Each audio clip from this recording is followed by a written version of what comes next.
বহিরাগতদের কাজ দেওয়ার অভিযোগ তুলে বিক্ষোভে স্থানীয় বাসিন্দারা। রবিবার পাণ্ডবেশ্বর থানার জোয়ালভাঙ্গা খোলামুখ খনিতে বহিরাগতদের কাজ দিয়ে স্থানীয়দের বঞ্চিত রাখা সহ বিভিন্ন অভিযোগ তুলে বিক্ষোভে ফেটে পড়েন স্থানীয় বাসিন্দা শুভ মণ্ডলের অভিযোগ, জোয়ালভাঙ্গা কলিয়ারিতে স্থানীয়দের বঞ্চিত করে বহিরাগতদের কাজে নিয়োগ করা হচ্ছে এবং ইসিএল এর পক্ষ থেকে মিলছে না জল ও বিদ্যুৎ পরিষেবা। ইসিএলকে বারংবার বলা সত্ত্বেও তারা দাবি না মানায় এদিন বিক্ষোভ দেখানো হয়।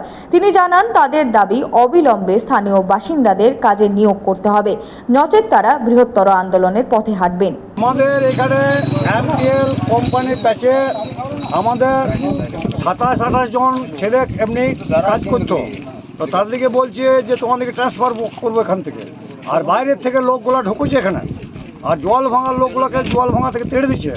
জল ভাঙা জল নাই, জল ভাঙা ইসেল বিজলি দেয় নাই, জল ভাঙার রাস্তাঘাট করে নাই, জল ভাঙার মানুষ জল না খেয়ে মরছে, তারপরে ধুলো বালি গার্দা যা আছে সব শ্বাসকষ্ট হচ্ছে। তো জমি জল ভাঙার জমি, আর বাইরের লোককে যদি চাকরি, আর জল ভাঙার লোকে বলে চাকরি পাবে না, তাহলে সেই ছেলেগুলো কী করবে? বা যারা জমিতে চাষ করে খেত তারা কি খাবে বলুন?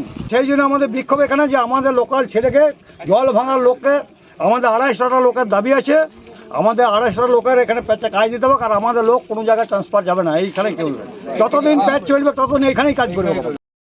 প্রলয় বন্দ্যোপাধ্যায়, 99 নিউজ বাংলা, পাণ্ডবেশ্বর।